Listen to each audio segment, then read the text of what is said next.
wabarakatuh. Selamat pagi anak-anak.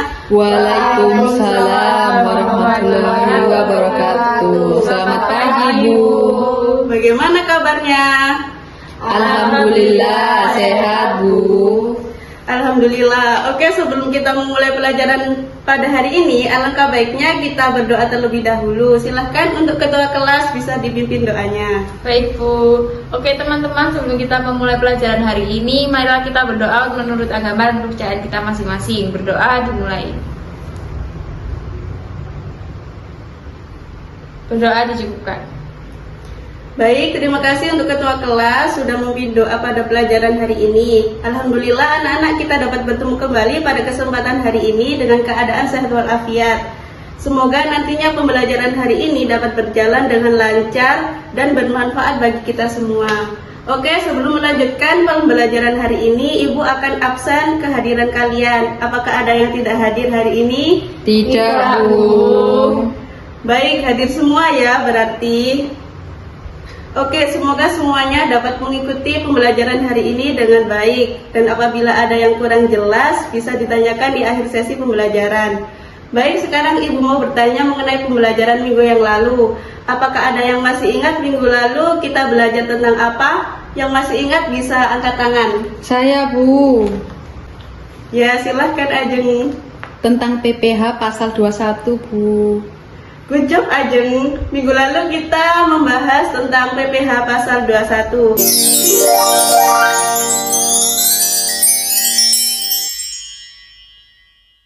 Nah, dari teman-teman sekalian, siapa yang masih ingat apa sih PPh pasal 21 itu? Saya Bu. Ya, silahkan. Baik Bu, terima kasih untuk kesempatannya. Jadi yang dimaksud PPh pasal 21 adalah pemotongan atas penghasilan yang dibayarkan kepada orang pribadi sehubungan dengan pekerjaan, jabatan, jasa, dan kegiatan. Good job Joko. Jadi sesuai yang kita bahas kembali materi minggu lalu, bahwa PPh pasal 21 adalah pemotongan atas penghasilan yang dibayarkan perusahaan kepada karyawan, baik karyawan tetap maupun tidak tetap. Objek pajaknya berupa apa saja? Siapa yang bisa menjawab? Boleh angkat tangan. Saya Bu, objek pajaknya berupa gaji, upah, honorarium, dan tunjangan. Betul. Jadi objek pajak di PPh pasal 21 meliputi gaji, upah, honorarium, dan tunjangan yang didapat oleh karyawan dan dapat dipungut oleh perusahaan. Oke, karena semuanya sudah paham tentang pengertian objek PPh pasal 21, Ibu akan melanjutkan materi hari ini. Ayo, siapa yang sudah belajar tadi malam dan yang belum buka bukunya, silakan dibuka bukunya. Ada yang tahukah kita belajar apa hari ini? Saya, Bu. Hari ini kita akan melanjutkan materi tentang tarif PPh pasal 21, Bu. Ya, benar sekali. Ibu akan menjelaskan tentang tarif yang dikenakan di PPh pasal 21 yang terbaru di tahun 2024. Pemerintah telah menerbitkan peraturan pemerintah nomor 58 tahun 2023 atau PP 58/2023 tentang tarif pemotongan PPh pasal 21 atas penghasilan sehubungan dengan pekerjaan, jasa, atau kegiatan wajib pajak orang pribadi. Perubahannya cukup signifikan. Izin bertanya Bu. Ya, silahkan. Lalu untuk tujuan dari diterbitkannya peraturan pemerintah nomor 58 tahun 2023 apa ya Bu? Dari kalian mungkin ada yang tahu tujuan diterbitkannya PP 58 tahun 2023? Tidak, Bu. Oke, tujuan diterbitkannya PP 58 tahun 2023 ini adalah untuk mempermudah menyederhanakan pemotongan PPh pasal 21 yang selama ini dikenal sangat rumit. Jadi kenapa dibilang sangat rumit? Karena selama ini saat pemotongan harus melihat apakah dia pegawai tetap atau pegawai tidak tetap, apakah bersifat berkesinambungan atau tidak, dan seterusnya. Dengan adanya peraturan pemerintah yang baru ini, maka semua akan menjadi lebih sederhana.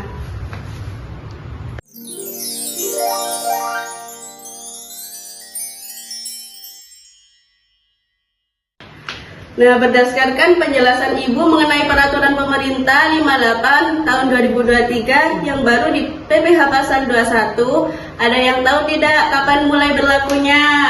Saya Bu, Ya. berlakunya mulai 1 Januari 2024 Bu.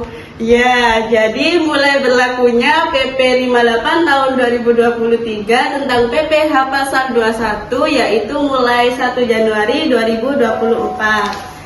Jadi tarif pemotongan terbaru di PPh pasal 24 berdasarkan pasal 2 ayat 1 PP 58 tahun 2023 ini terdiri atas 1. Tarif berdasarkan pasal 17 ayat 1 Undang-Undang PPh dan tarif efektif pemotongan PPh pasal 21. Nah, tarif efektif ini terdiri atas tarif bulanan dan tarif harian. Jadi, tarif pemotongan terbaru di PPh pasal 24 berdasarkan pasal 2 ayat 1 PP 58 tahun 2023 terdiri atas 1. Tarif berdasarkan pasal 17 ayat 1 UU PPh dan tarif efektif pemotongan PPh pasal 21. Nah, tarif efektif ini terdiri atas tarif bulanan dan tarif harian. Jadi, tarif efektif ini terdapat 3 kategori, yaitu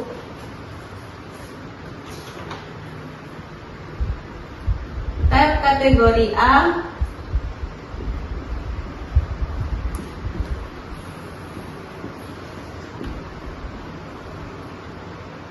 nah, di sini terdapat status penghasilan tidak kena pajak atau PTKP, yaitu tidak kawin atau TK 0 sebesar 54 juta,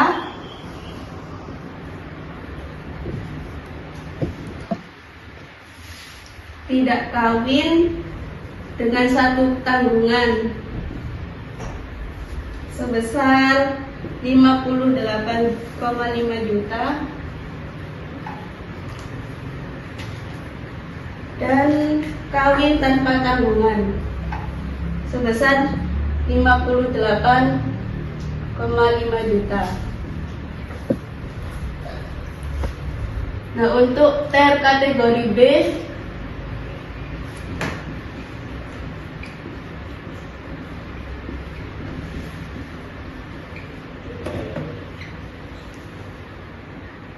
itu ada tidak kawin dengan 2 tanggungan, nilai PTKP-nya yaitu 63 juta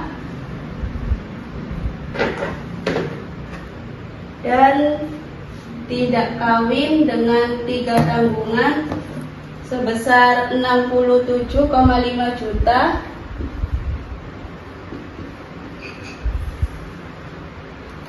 tidak kawin dengan 1 tanggungan sebesar 63 juta dan kawin dengan 2 tanggungan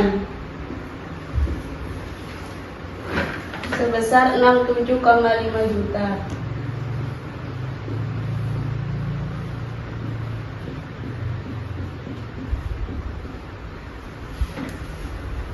Nah, untuk kategori C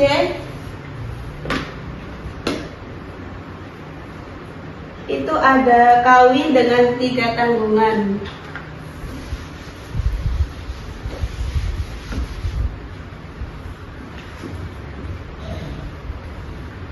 PTKP-nya sebesar 72 juta.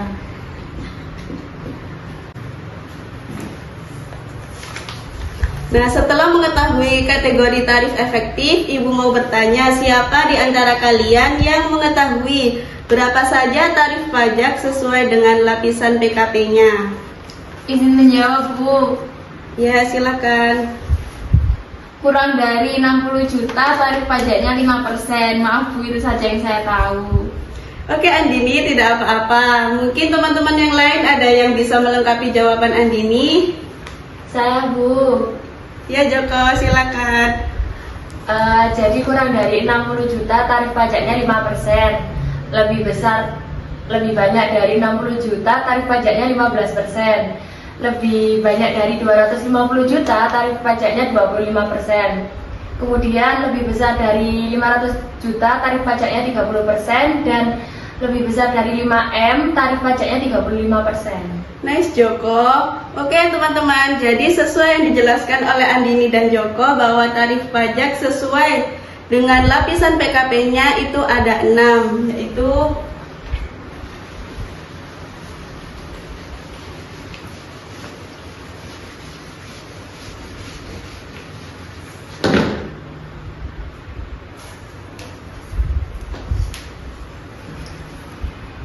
kurang dari 60 juta, tarif pajaknya 5%.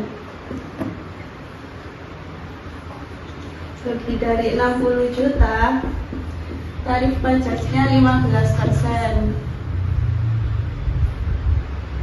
Lebih dari 250 juta, tarif pajaknya 25%. Lalu lebih dari 500 juta, tarif pajaknya 30%. Dan lebih dari 5 miliar, itu tarif pajaknya 35%.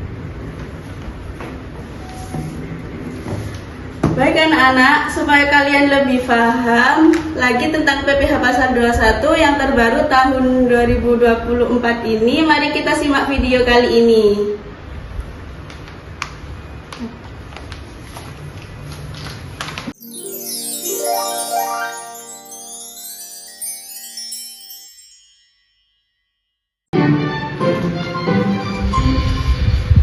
Halo Pak Friends, kembali lagi bersama Sharing Caring Teks Webinar Komunisi APB UNESA. Sharing Caring Teks kali ini akan membahas terkait perhitungan pajak baru PPh Pasal 21 tahun 2024 dengan tarif efektif rata-rata untuk tarif efektif bulanan. Nah, pajak penghasilan Pasal 21 sendiri merupakan pemotongan pajak atas penghasilan yang diterima oleh seorang wajib pajak pribadi atas pekerjaan, jasa, atau kegiatan yang dilakukannya di dalam negeri. Selanjutnya kita akan membahas terkait subjek pajak PPh orang pribadi. Perlakuan atas PPh Pasal 21 dan berapa persen pajak yang akan dikenakan sangat variatif, tergantung dengan penerima penghasilan di antaranya. Yang pertama, penghasilan bagi pegawai atau karyawan tetap. Yang kedua, penghasilan bagi pegawai atau karyawan tidak tetap. Yang ketiga, penghasilan bagi bukan pegawai atau karyawan. Yang keempat, penghasilan karyawan yang dikenakan PPh Pasal 21 final dan penghasilan lainnya. Adapun regulasi tarif efektif bulanan PPh orang pribadi, yaitu pemerintah telah mengatur kembali pemotongan PPh Pasal 21 yang berutang dalam peraturan pemerintah atau PP nomor 58 tahun 2023 tentang tarif pemotongan PPh Pasal 21 atas penghasilan sehubungan dengan pekerjaan, jasa, atau kegiatan wajib pajak orang pribadi. Selanjutnya kita akan membahas terkait skema dan tarif. Yang pertama, tarif Pasal 17 ayat 1 huruf A UU PPh digunakan untuk menghitung PPh Pasal 21 setahun pada masa pajak terakhir. Yang kedua, tarif efektif rata-rata atau FER PPh Pasal 21 digunakan untuk menghitung pajak bulanan atau harian di luar masa pajak terakhir. Skema TER ini mempermudah perhitungan tanpa mengubah hasil setahun sesuai Pasal 17 dan tidak menambah beban pajak baru. Selanjutnya terdapat contoh studi kasus pegawai tetap. Tuan Benedict adalah pegawai PT Fidelit Bank dengan gaji 7 juta rupiah per bulan.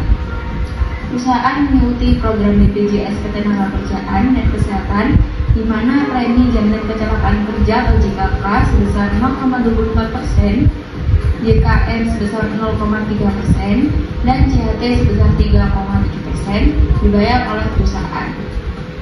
Tuan Benedict membayar iuran JHT sebesar 2% dan BPJS Kesehatan sebesar 1%. Perusahaan juga membayar iuran pensiun sebesar Rp100.000, sementara Tuan Benedict membayar sebesar Rp50.000 dengan status PTKP-nya adalah K1. Penghasilan bruto Tuan Benedik adalah Rp7.317.800 dengan masuk dalam kelompok TB dengan tarif 1%. Adapun perhitungan PPh pasal 21 untuk Tuan Benedik sebagai pegawai tetap, yaitu gaji Tuan Benedik diketahui sebesar 7 juta per bulan dan perusahaan membayar beberapa premi. Yang pertama, premi JKK sebesar 0,24% dari gaji, yaitu Rp16.800, dan premi JKM sebesar 0,30% dari gaji sebesar Rp21.000, dan yang terakhir BPJS Kesehatan sebesar 4% dari gaji, yaitu Rp280.000. Untuk penghasilan bruto Tuan Benedik sendiri, yaitu gaji plus premi yang dibayarkan perusahaan, yaitu sejumlah Rp7.317.800. Berdasarkan PP nomor 58 tahun 2023, Tuan Benedik masuk kelompok penghasilan dengan tarif PPh pasal 21 sebesar 1%. Untuk perhitungan PPh pasal 21 sendiri, untuk Tuan Benedik yaitu sebesar Rp7.317.800. Oke anak-anak, setelah melihat video tersebut, apakah ada dari kalian yang masih kebingungan mengenai peraturan PPh pasal 21 yang terbaru? Saya, Bu. Ya, Jadi saya kurang paham dengan kalimat terkait di luar masa jabatan terakhir di bagian skema dan tarif. Itu maksudnya bagaimana ya, Bu? oke, saya akan jelaskan. Jadi istilah di luar masa jabatan terakhir biasanya perhitungan pajak dilakukan untuk penghasilan yang diterima setelah seseorang tidak lagi menjabat atau berstatus karyawan tetap. Bagaimana, apa sudah paham? Baik, Bu. Terima kasih atas penjelasannya. Sampai di sini saya sudah paham. Terima kasih, Bu. Iya.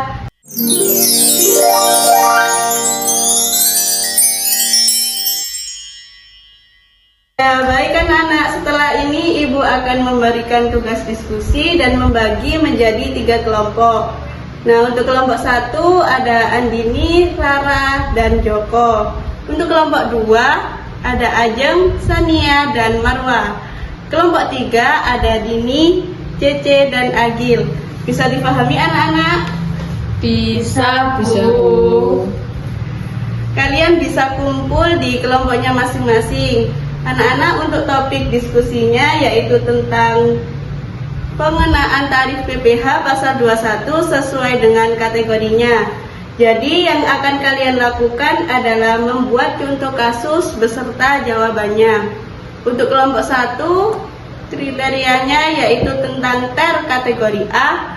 Untuk kelompok 2 tentang TER kategori B, dan kelompok 3 tentang TER kategori C. Oke anak-anak, langsung saja didiskusikan dengan kelompoknya masing-masing. Kalau ada yang kurang jelas bisa ditanyakan. Baik, Bu.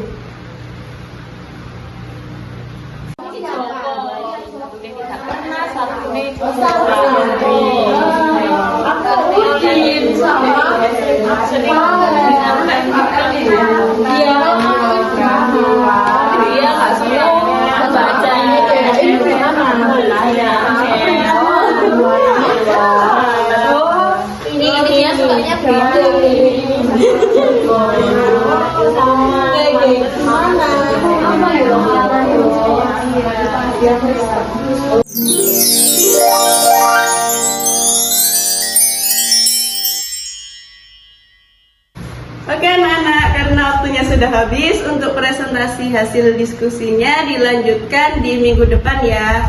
Nanti kelompok yang paling baik dalam presentasi dan hasilnya Ibu akan memberikan hadiah untuk kalian. Siap, Bu. Sebelum mengakhiri pembelajaran hari ini, mari kita berdoa terlebih dahulu. Silahkan untuk ketua kelas bisa memimpin doanya. Baik teman-teman, sebelum kita mengakhiri pembelajaran hari ini, mari kita berdoa menurut agama dan kepercayaan kita masing-masing. Berdoa dimulai. Berdoa dicukupkan. Baik anak-anak, pembelajaran hari ini kita cukupkan. Mohon maaf apabila Ibu ada salah kata dan perbuatan. Wassalamualaikum warahmatullahi wabarakatuh. Waalaikumsalam warahmatullahi wabarakatuh. Terima kasih Bu.